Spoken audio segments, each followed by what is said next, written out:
giving away money must be a really cool job, right? Hi, I'm Matt Hugg with Nonprofit.Courses, and today we're going to find out. We have with us Donna Valente, and Donna is a former program officer for the Christopher and Dana Reeve Foundation, where she spent 22 years of her career. Plus, now she has a really cool podcast where she interviews nonprofit folks called Giving Heartbeat. So let's not wait, let's get started.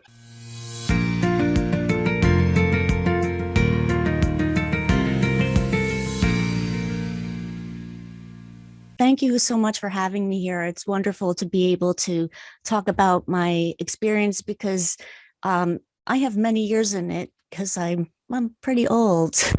But I started a long time ago and working for nonprofits, and I've always volunteered and things. So that really impacted me, and I wanted to go towards that in a full-time career.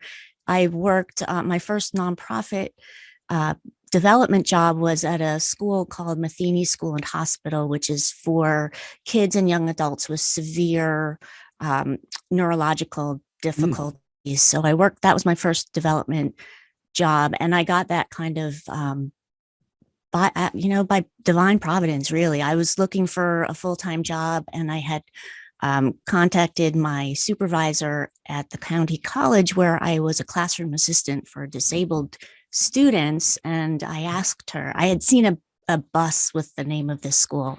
So I asked her about it, and she said it was a great place. I sent my resume cold, and they happened to have a development position open. So I got that job, and I loved it. And just if I may for a moment, just to translate for the uninitiated, development largely equals fundraising. Yes. Yes, right. Exactly. So, I'm sorry. Go ahead. I just wanted to clarify. No, that's a very good question, because I didn't know what it was at the time. Before I got into it, I didn't know there was such a thing, but it's actually a wonderful field. And I've always liked nonprofits. But anyway, that's how I got into the development side, the fundraising side. Mm-hmm. So the first boss that I had actually got fired. So I was running the office by myself for a little bit, and I did some special events, and we had and handled all the donations coming in. When you're in development, your main job is to raise money. So when the gifts come in, you need to keep track of them. So that's where the database is really important. Yep. And the letter writing. And we also did some grant writing, proposal writing to foundations. So I learned how to do that. And I eventually got another boss who was great, and we worked as a great team. So I learned a lot of the aspects of a development office there. And about 3 years in, after doing annual funds, which is like a letter writing campaign, a lot of cool special events, and some other things, and a lot of proposal writing to foundations. After about 3 years, I started looking again, and I saw a position in the Chronicle of Philanthropy, which is a great publication. Yeah. I saw an ad for the American Paralysis Association looking for a development associate. So I applied for that job, and that was in 1996. And that was a year after Chris got injured. I got that job, and then my writing abilities really served me well there. And I quickly became the person to write grant proposals to foundations. Wow. And I was also very fortunate to be able to write for Chris. I did a lot of writing. Christopher Reeves. Christopher Reeve, yes. Yeah, right. A lot of his letter writing. There are a lot of events, a lot of special people that he had to thank after these events. And so I got to write letters like for him to under his signature, but he didn't have time to write all those letters. So that fell on me. And that was like such an honor, because he didn't change my writing often. So that was a huge, it's very ego stroking when Christopher Reeve says that I'm his voice in words. It's pretty cool. So I was also able to, I had the benefit of taking board meetings. Okay. Minutes for the meetings. Oh gosh, I hope I don't get choked up here. But anyway, I was in development for in the Reeve Foundation. We did a lot of also annual funds, which is a letter writing campaign. And at one point, when the Christopher Reeve Foundation which was a separate entity from American Paralysis Association, they ended up, to make a long story short, they joined forces. But at one time, when there were two separate organizations, we had two separate annual funds going out. One was in green, one was in blue, and then we had to track them all coming back with the business with pie envelopes, and they were coded. Back to I mean, databases, this was old school. Yes, database. Yeah. It's so important. Yeah. So we did all of that, a lot of special events.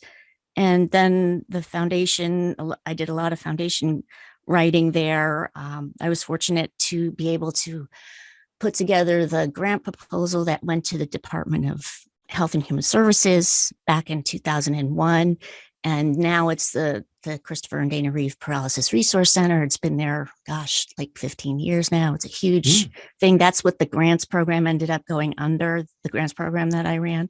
Okay. So the grants program of the foundation was brought to the foundation when that merger happened, because that actually was started by Dana before the merger even happened. She was giving money away. So, I mean, a phenomenal opportunity. And Dana, I'm sorry, Dana Reeve. Okay. That Dana was Reeve. Chris's wife. Yes. Gotcha. Okay. Yeah. So, I mean, I was like extremely fortunate to just have that opportunity. It just all worked out that I was there for 22 plus years, and it was the coolest. And I ran the grants program that Dana had started. And at the beginning, we, sat around a table together, looked through piles and piles of applications, and it was amazing. And then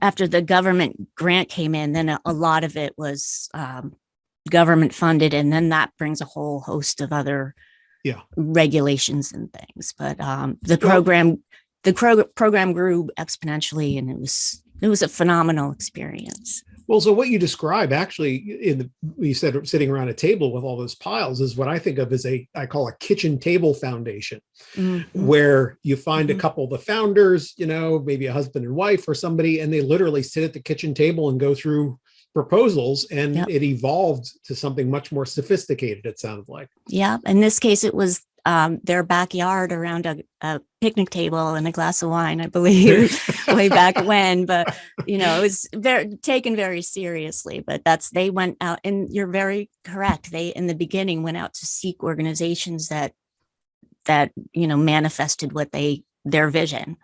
And then it became it's huge. So to a lot of our viewers, right, you had the dream job. I did. Nice to hear that you agreed. And they would think, especially coming from the side where you raise money, that, giving away money must be easy, right? No, it's not easy. So it's very difficult. Yeah. So tell us what makes it challenging? What is the part that is hard? The part that's hard is that there's so many organizations doing such cool things, and it's hard to pick one over the other. It's really hard. And that's where I think one of your questions in the ones that you had sent earlier was like, is there a process where you weed out applications? And unfortunately, yes, because there's only a finite amount of grants that can be awarded and money that can be awarded. And usually most foundations that I know of, the number of requests that come in is far exceeds what can be given away. And so there has to be criteria to eliminate some, and and then to have a top percentage that are then discussed further. And, and on the flip side, I think it's very difficult, because I can imagine wondering, like, do I even have a shot? Is it worth it? And I would say, if you think that what you're doing falls within what that foundation, talks about, and their words that they say in their application, and, the kind of their vision that they align, absolutely go for it. Even if you get declined, keep doing it, because sometimes it takes a few times for the committees to understand what you're doing, to be confident that you've been doing it long enough where if they make the investment, that it's not going to just, go in the wind, So Well, so you kind of get to something that I think it's important for folks to remember is that you're human. It's not foundations aren't grant ATMs, right? You don't put in your card with the proposal and the money spits out. You actually, it sounds like you had empathy for those organizations who were successful and not successful. Yes. I imagine, are relationships a big part of all this? Yes. So how, if somebody doesn't have a relationship, how did that work?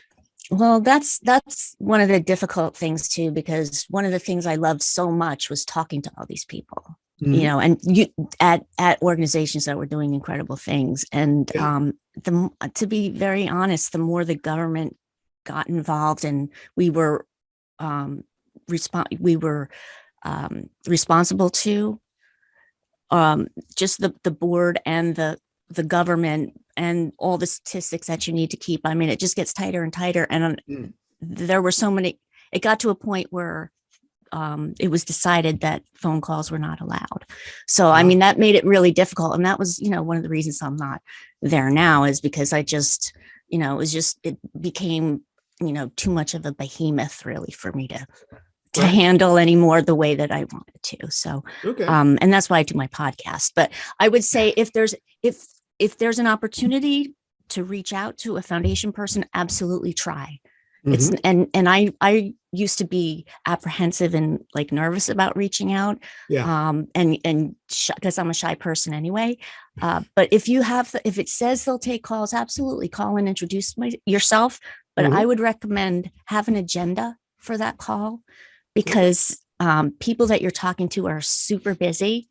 And even though they might want to talk to you, they have a lot to do. So I was just thinking about this before we were talking. I would jot down, the name of your organization, a really, really in a snapshot, like an elevator speech, just so you can present it quick. And, everybody gets passionate and loves to talk about their organization. And that's great. It's just the respect of that person's time is really important. Yeah. So if you had like one question, I would like write that down. But before you make the call, here's another tip. Read through all the guidelines and stuff, because a lot of stuff that you might think of might already be answered in the guidelines. So I think that if you take the time to do a lot of research first and then make a call, then you're automatically going to be liked more by whoever you talk to, because they're going to acknowledge that you respected them enough to do the research and find out before you made the call. Well, and their answer doesn't have to be, read the guidelines, which I'm sure can get really annoying. I would. Well, I've had that response, read the guidelines and I don't want to ever be rude, and I don't want to ever shut the door in front, but so those are two tips, I guess. No, that's excellent. That's great. So how many proposals did you see in a month? Or, did you have a rolling deadline, or was it a set deadline? They had it was changed. In the beginning, we had 2 cycles, and then there were, as the grants got bigger, it was staggered in different ways, and they built onto it in different levels. But I know foundations that do have rolling applications. I would say most foundations, if they're publicizing that they have grants, they're going to get a lot of them. I have a friend who runs a foundation for a bank, and she gets hundreds and hundreds, like all the time. So, but there were several hundred usually at a pop, which is a lot, but but there are some that have a lot more. So now at the toward the end of things, you described in the beginning the picnic table with the wine, but you had a grants management system in place. Yes. Yes. In the beginning, we had let's see, was it Razor's Edge? Razor's Edge. Oh shoot, I think that's. No, I know there are a couple of them out there that are. Yeah, and we actually moved to Foundant. Right, which is that's a very popular one. Yes, that they were great to work with. Okay, and then I think Salesforce Blackbaud. That's what it was. Oh yeah, Right. Blackbaud had a system too. So Right. Well, that's why you would think Razor's Edge, because that's yes, right. exactly. Yeah. Yeah. Uh, and so were people applying online at Mhm. that point? Yes, we had an online application, and that's I built that way back when I first started Mm. with the Razors. What did you just say? Oh, I'm Blackbaud. sorry. Yeah. The Blackbaud, yes, with that system, and then we merged over, and that was a huge mammoth task to merge the databases. So Oh, database, that's sure. super important, Yes. super important. And just to give people context, before the recording started, we were talking to one of the folks on the recording here about databases and his interest in that. And so, but it really is something that's essential Yes. in any of these kind of environments. Mm-hmm. And so, did your? I imagine you had character counts or word counts that I mean, there's only so big a field, right? So you had. Yeah, and that can be adjusted for the whatever the question is, and I was always trying to be empathetic to the people writing the grants, because I used to write applications myself, and I know what Sure. goes into it. You pour your heart and soul into it, and then you want to hear, and a lot of times you do that and then you have to wait a long time, and that's the hardest Right. part. Yeah. But I realized that a lot of things that we were asking for, you didn't need, like the 501c, not the 501c3. Actually, that you can, there's a check on a lot of systems, and it automatically goes through it. So, and the 990s, that's Sure. something that's electronic, and we don't really need them to attach. I mean, a lot of things that we were asking for, like the state certificate of good standing, you don't need that. There's ways to check things. So I just tried to simplify and tried to make sure that the questions that were asked could be understood by somebody that didn't know what the program was. Well, that's great. Because Wow. I found with looking at some other applications that were very cleverly written, but when you have when the writer might, and the people around the table might understand what they're trying to get across, but the people that are filling out the applications, sometimes a question stated a couple different ways, it sounds like they're like asking me to repeat these things, and that bothers me. I would rather see something that is very clear and not set up to be quite so clever from a writing, proposal writing stance. Just, I don't know, to even the playing field. Well, so that's an excellent point, because you get to something that I talk about sometimes in my grant proposal classes, which I encourage the people who write grant proposals to look at it from the funder's point of view, to put yourself in their shoes. And obviously you had done the other, right, which is great. We're looking at it from the applicant's point of view. And that's huge. That makes a big difference in I just I think it's really important. I hope that that's something that foundations start to do more of. Yeah. So now an application came in, and what kind of relationship did you expect to have with? You said you wanted to have a relationship, but what kind of for somebody who is making it to the next level after they send their paperwork in, or by electronics, what was the next step? How did you build that relationship with them? Well, things were changing, and I was able to have less of relationships with people, like talking to them. So if people had questions with their application, and I needed to ask for materials, but there's a lot of grants where there's no communication allowed even.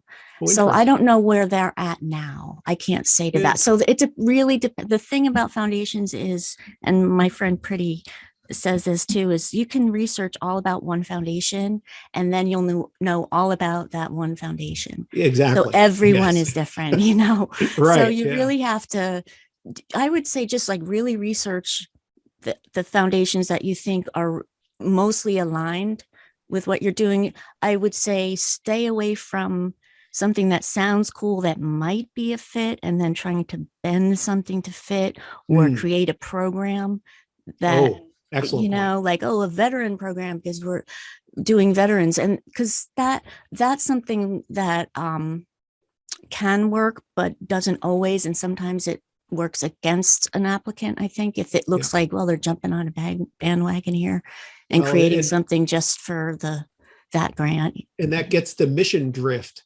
for the organization. Yes. Where I had an experience where I was reviewing post 9/11 grant applications, and there was some organization that had its name one thing, but then they were doing something completely different. And you could see I could imagine the evolution. I think it was a theater company that became a daycare center. And you could see, oh, well, let's offer programs for children, and then let's offer them after school. And then the children's programs kind of took over where the theater kind of went away. And they still had theater in their name, but they were fundamentally a daycare center. Interesting. Yeah. And I think it may have come from this mission drift of applying for money, kind of chasing after where that money was. Yeah. I mean, I can definitely see the appeal, especially if you serve part of that and it's not a focus. It's just something to be aware of. Yeah, for sure. Especially if it's not a board decision, it becomes a money decision, rather than a strategic one. Yeah. I mean, it's really difficult. And I remember researching grants in the past and thinking it's such a perfect fit. And it's such and then you find out, well, it's not really, because actually they meant to do this.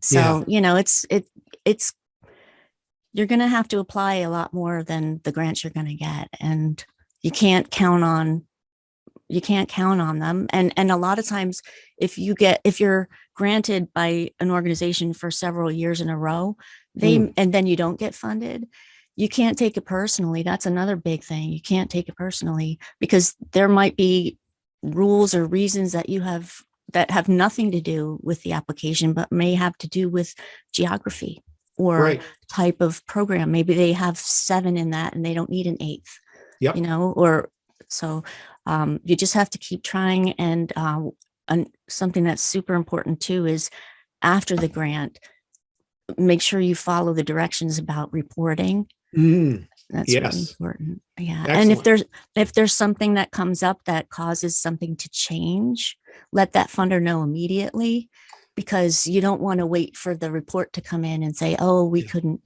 do it because of this. And then you've never made an attempt to call and say why, or, you want to maintain accountability, because most funders have someone else to report to too. And they're going to want to know, were your grants successful? And well, so that a couple of things hit my head when you talk about what you just said. First of all, I like to tell folks there are no ta-da moments. Right.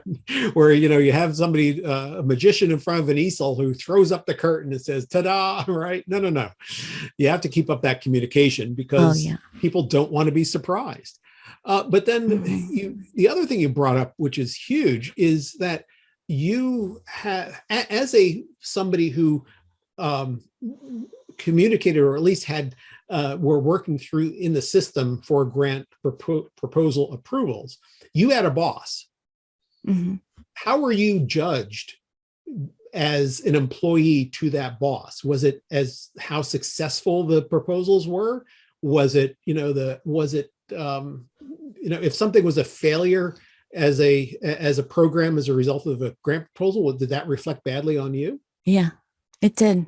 Yeah. And it ended up where at the time, a colleague of mine really dug into that and was taking courses on government, like the post funding that's government funded, and all the reporting requirements and all. And it was so technical. Yeah. So you were judged as an employee on and why didn't you know this? We can't have it. Yeah, absolutely. Yeah. Wow. Yeah. And that's important for folks who apply for grants to know that they have to help you be successful by their own success. Yeah. I mean, it really is a partnership. Hopefully, it's not just that here's the money, go do something. And it really is you really do need to do those reports and follow up and do what you say you're going to do, or else explain what happened. Tell us, Yeah. tell the funder the blocks, get in touch, and as soon as possible, sooner rather than later. Well, And even if it's something you think that's minor, mhm. like changing a vendor within your whatever, just if you're questioning it in your mind, it's worth communicating, because just to let them know. And the funder, I think, would appreciate you being in that communication. Yeah. Now, one of our viewers here asked a question: what about the role of perfectionism? What is,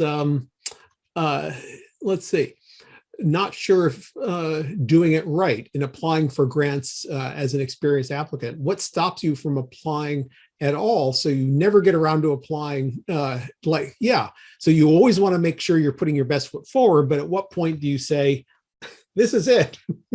Yeah, I would say if you're putting through an application, if you have somebody to read it as well, have at least one other set of eyes, just because it's good practice.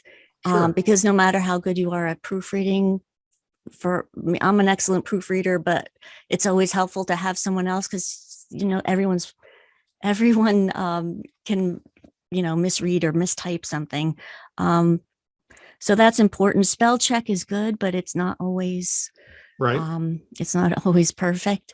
So yeah, I would have somebody do that, but I would do it. I don't know. I wouldn't overthink it too much. Do your best and send it in. And if you're missing something, then they'll let you know, most likely. Yeah. Yeah. And whatever you do, it's good practice for the next one. Mm-hmm. Yeah. Don't let the perfect get in the way of the good. No, absolutely. Yeah. To me, I like to recommend a program called Grammarly to folks because it really is helpful. Especially if verbiage and writing isn't your strength, that can really be helpful. But also, like you said, getting other people to read it is just huge. Makes a big difference. I know it's really intimidating to look at an application and to think about writing it, especially if you've never done it before. And that's another thing that I hope the needle moves a little bit wider, to be more accepting in the future, because I've noticed just in my experience, when there's a lot of academics sitting around a table, they tend to be highly critical of how something was written and spelling mistakes and grammar and stuff. And sometimes that's just not the wheelhouse of the writer. They're busy doing other things. So I don't like it when things are knocked out on that basis. I don't think it's fair. So I would say do the best you can, but I don't know. No, that makes sense. That does make a lot of sense, because the grant proposal writer is a translator sometimes between the folks who are putting the program on and the organization that might be funding it, and so they may not have all of that information at their hand, and to be able to do that translation well is really difficult. Yeah, I would just say I would try not to victimize whoever. If you're writing for a human cause, maybe animals, maybe you could, if you're, the bleeding heart kind of thing. I think funders would rather see something like you're going into change and this is what can happen, because people, I don't think that funders want to, if it's like a lost cause situation, I think they would rather hear that you're funding a solution and this is what we're doing, that's been my experience. And then just try to be very clear and put the passion in about the good things that you're doing to help. And also it's really important to read the instructions and follow them, because that's something, if you put a budget in that's not on a form that's required, you can get knocked out just on that alone. Makes a lot of sense.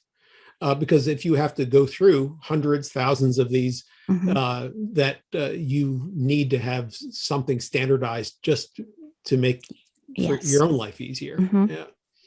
I like to talk to folks sometimes about the difference between being well-intended and being expert. And I imagine you, in your situation, you were looking for people who were expert in what they were doing, as opposed to kind of not knowing about stuff, but wanting to help people with paralysis, for example, but not having expertise in that area. Is that? There was such a huge range of organizations that were funded, from like really small mom and pop one guy organizations perhaps to huge hospital systems and university systems. So it was a huge variety.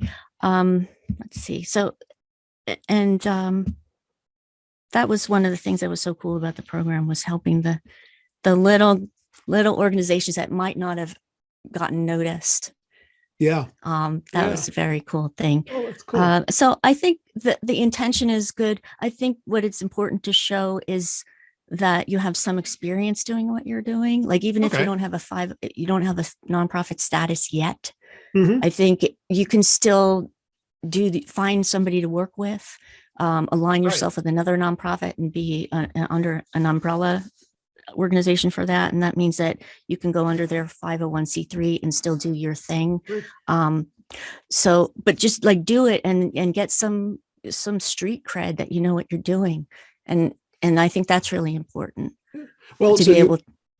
You kind of foreshadow next month's presentation on fiscal sponsorship. And we're going to be having somebody talk about fiscal sponsorship, which is essentially what you said, going under somebody else's 501c3. That's what I was trying to, that was the words I was trying to. And it's a good path to putting on programs with a lot less lift than forming your own nonprofit. Yeah, it's an excellent route. So what's the biggest mistake you've seen organizations make when they apply for a grant proposal, or to get a grant? This is one mistake, saying that you're a new applicant, meaning that you've never applied before, and you actually have. So make sure you know what your organization has done. Because that's kind of embarrassing. I think. I mean, it's not the end of the world, but I mean, you should know that. Yeah. Well, especially in bigger organizations, sometimes you'll see somebody from a department applying in where the central office also has applied, and they don't know that the other has done that. Yeah. Yes. Anything else that was like, oh, gosh, this is something they shouldn't have done? Yes, but I don't really want to talk about it. Oh, okay. No, it was something that was supposed to be built and it wasn't. Oh, and that's when the whole thing about reported. Yeah. So. Yeah. Right. It was interesting. So carrying out what you expected to do and getting that communication going, if there are problems, that makes a big difference. I can certainly understand that. Yeah, because if there's a problem, then we can the funder can step in and work with you, but they don't want to be surprised when the report's due. Right. So, and I guess in that you would get they would tell you if you're asking too much. If you're over communicating, they'll let you know. Yeah. Yeah. So that's because a lot of folks are like, oh, I don't want to tell them, that seems so small. But it could be something important. But if you do tell them and you've been on the phone with them 3 times that week because of all the little things, they'll tell, hey, right. Yeah. If it's something, I mean, hopefully that person would let you know. If it's something in this category, you can just shoot me an email or whatever. Yeah. Right. Right. So have you had an opportunity to do site visits?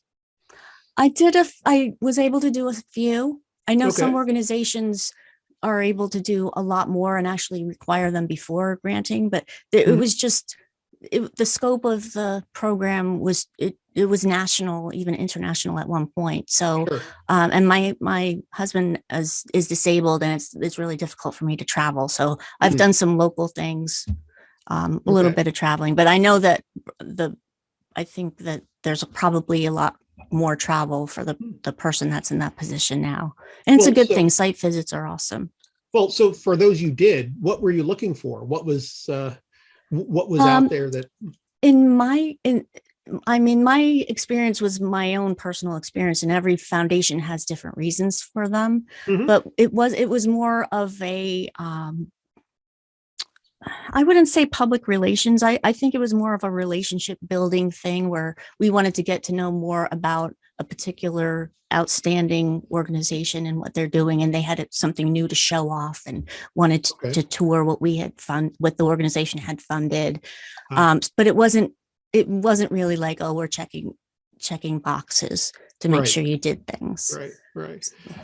Did you find that they were intimidated by it, or did they, I don't scrub think up that. for the visit? No, I don't. I don't think it. I don't think they're intimidated. And another one I did was at an environmental center in the Poconos, and Oh yeah. that was really cool. That was really cool because there were some other organizations that the program that I ran had been funded by. So, Ah, you're a little bit of a celebrity sometimes, and that's kind of nice. When yeah. people when people that I've worked with, you know, say how it was impactful. I like you said, I had the dream job. So, and I still have a lot of friends I've made over the years. Oh, I'm going that's to get great. choked up here. So, No, well, no, maybe deservingly so, because it sounded like it was a lot of fun. You did a lot of good. yeah. Was the how important, at least in your case, was visibility for the foundation of the like, if you funded that environmental ed center, right? Yeah. Did you expect them to put out press releases and everything that reflected back on Yeah. Christopher Reeve? Yeah. In the foundation's situation, yes, it was a big part of it just to get visibility about the foundation and the programs, because the programs were government funded, and they wanted people to know about them and be aware of them Okay. and take advantage of them. So yeah, so there was a whole um, media guide and steps that were taken, and we had like quotes and sample press releases that could be used and Yeah. stickers to put on kayaks and things. And that was a lot of fun developing all that kind of stuff. Oh wow. Yeah, it was a big part of it. But then there are other foundations where they want it to be anonymous. So Oh it yeah.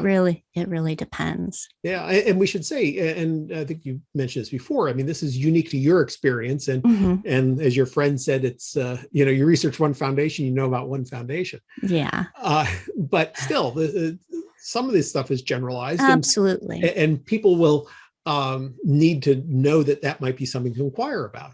Mm-hmm. Uh, what other things were you looking for uh, from, besides the reports, obviously, to get back the information they had done things the way they had promised to do them? But were there other things like the publicity that you were looking for them to do? Yeah, yeah. If they were able to get any publicity, they wanted to see that the foundation's name was mentioned, and that Sure. kind of stuff. And if something cool happened and there's uh, cool pictures, they Hmm. want to share it with the community. So if a grantee could share that, the look, this is what your money funded, and that's such wonderful, warm and fuzzy stuff for everybody to see. That Right. was by that foundation at the time was very much encouraged. That's great. It just makes everybody feel good because it's good stuff, the quality of Yeah. life grant stuff. Yeah. Well, and it's that organization, like any foundation, it's stressful, and so having that positive feedback is really important. Yeah. Uh, so anything funny ever happen that you think? Oh my goodness. Many funny things. Yeah. Probably that I shouldn't talk about too. I mean, I would never ever want to hurt anyone's feelings. Oh, So if I say something and it's like, I hope if they ever hear about this, they know it's me. So, no, and gosh, if funny it's not things. appropriate or comfortable, that's not a problem. But There's sometimes people have funny names. mm, Um, let's see. Sometimes there's a lot of really interesting projects that came across my desk. Um, gosh, I'm sorry. I can't think of Oh, any no, that's funny okay. stories. Listen, let me ask you another one here. Okay. So what should an applicant do if they're turned down? If they have an opportunity, I would thank the foundation Okay. anyway and say Right. thanks for the opportunity. Um, and one thing I wouldn't do is it what is it that I did wrong? Because a lot of times, I mean, I totally understand doing that, but and this was my experience anyway. It's just that there's so much to do that if you took every single response to say why you didn't get funded, you'd never get anything done. And sometimes it's just a matter of numbers or something that was nothing to do with the application, but something to do with geography or programmatic or whatever Yours that was it good, but couldn't. somebody else was better, kind of thing. Yeah, and yeah, because there's so many that was kind of heartbreaking when these amazing organizations would say like, why didn't I get funded, or why did I only get this amount and not that amount? And I mean, that could be explained, but yeah, it's just hard because you have to say no, and sometimes and to some people and some that organizations that you personally like advocated for, and but it that it's just very difficult decisions have to be made, and sometimes it doesn't have anything to do with how good the application is. It's other reasons. Yeah. So that's tough. So in your position, or at least other people who have had positions like yours, do you become the applicant's internal advocate? Sometimes. Yeah. Sometimes. Okay. Yeah, but I mean, I think also the more government involvement there is too, the less a less an organization is able to have that. And just to clarify for folks, when you say government involvement, obviously you got government funding to then redistribute out. Yeah. So then as a result of that, that came with guidelines that you had to follow specifically to distribute those funds. Yes. Right. Yes. So and that is an interesting position to be in, that kind of middle party there to make sure that you're taking all the government requirements and not getting in trouble yourself while also doing your program.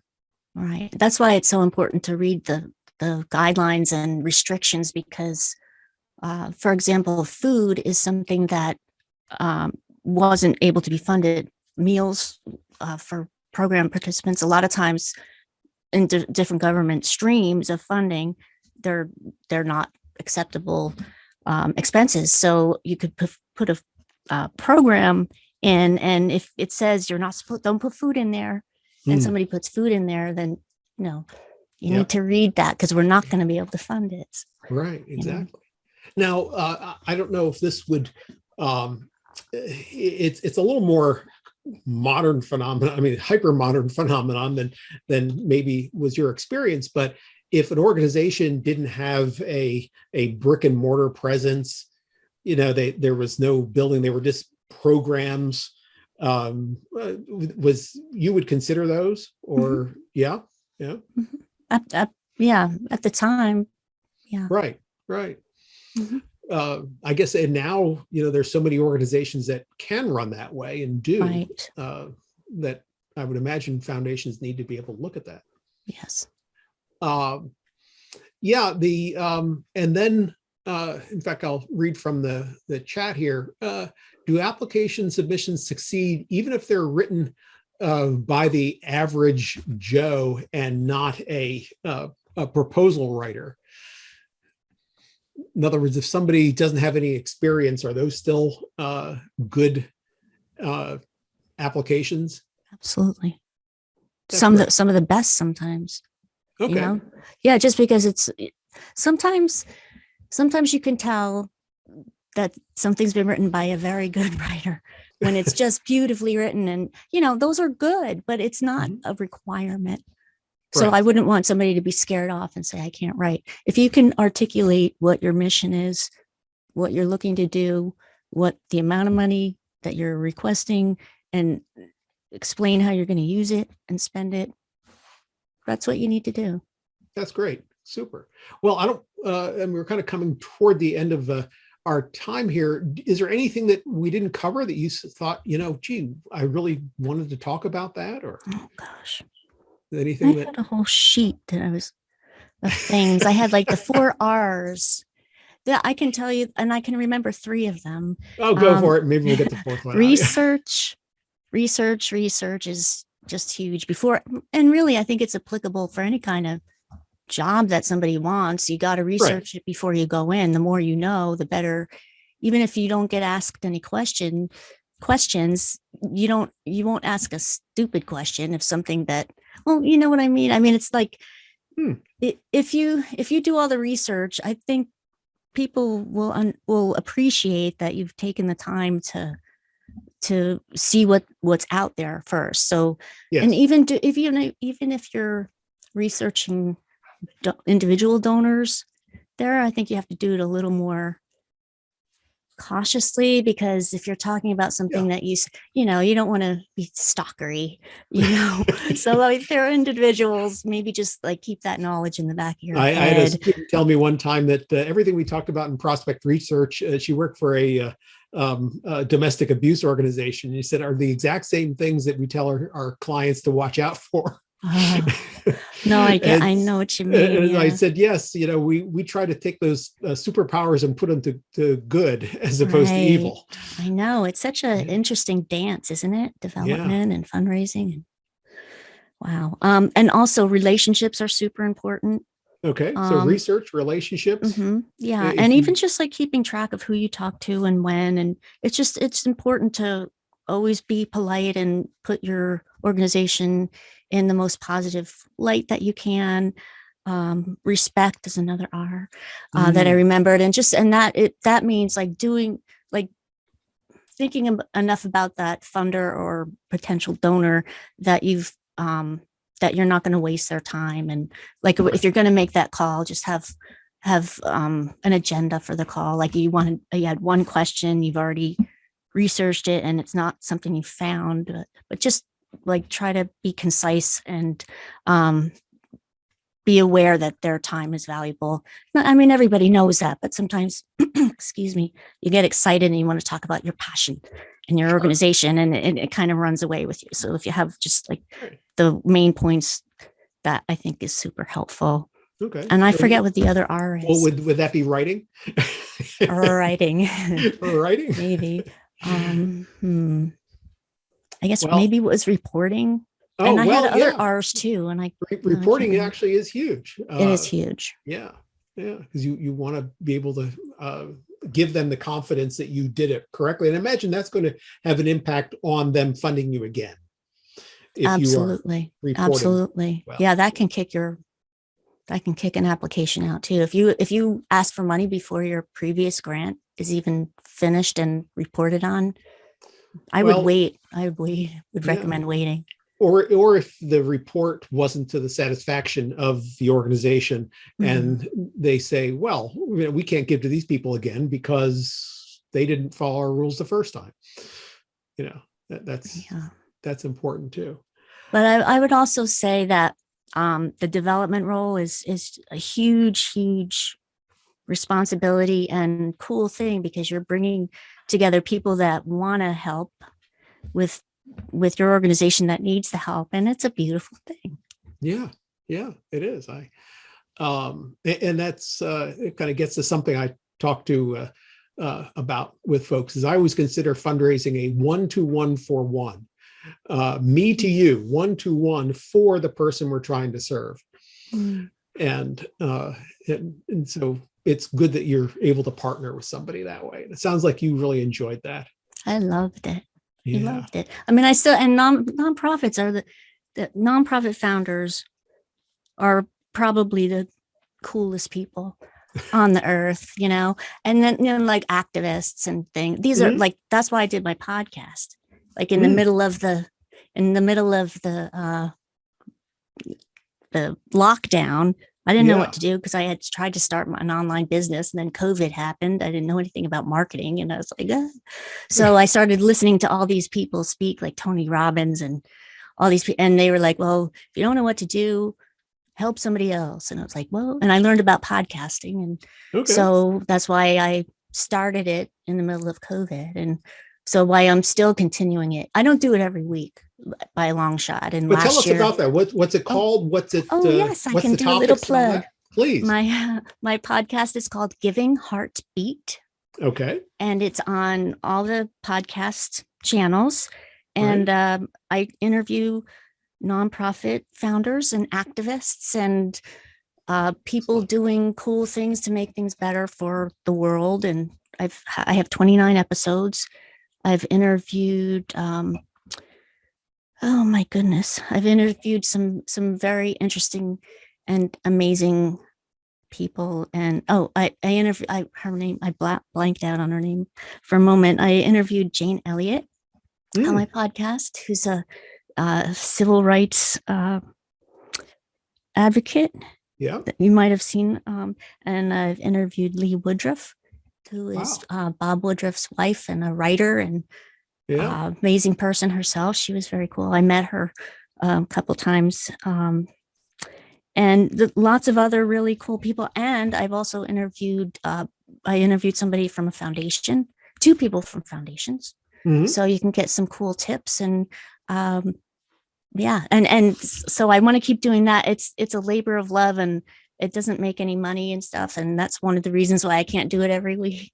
But I'm still going to be recording and submitting or publishing episodes. And it's really, I've met some really amazing people through that and also been able to highlight work of people I've met along the way. So that's great. That's really cool. Yeah. And now, what are you doing now? You mentioned before we came on, I'll let you plug your other venture coming up. And what is this now? Well, I am starting a home cottage baking business. There's a cottage industry is a business that's run in your home.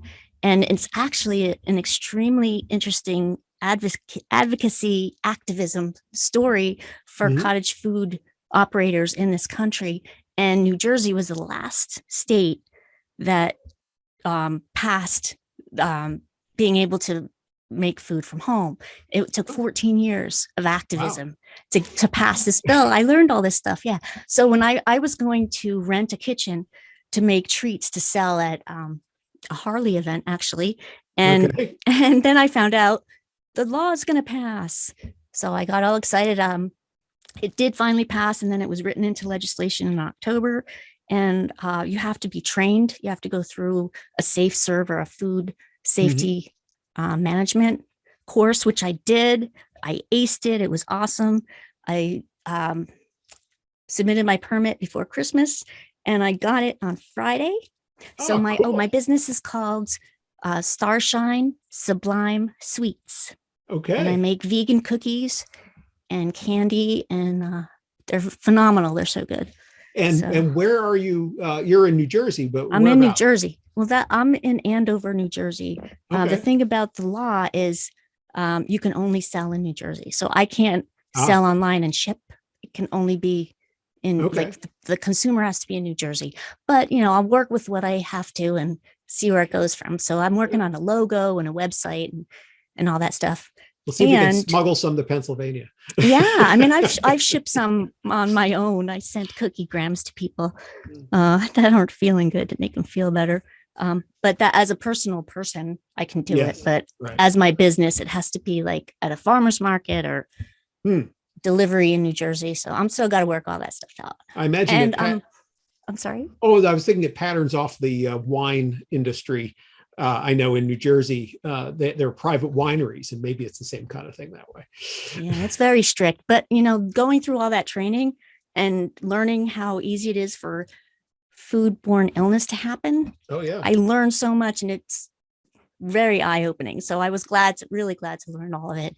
And I'm also open to working with nonprofits if they want to. If I don't want to close the door on that. Yeah. So if somebody wants to work with me and have me look at what they're doing and ask me questions, I want to leave that out there too. Well, and I can even imagine a venture with having people with your cookies for nonprofits and things like that. So that would be kind of cool. Cookies for a cause. Cookies for That's a good idea. I like that, Matt.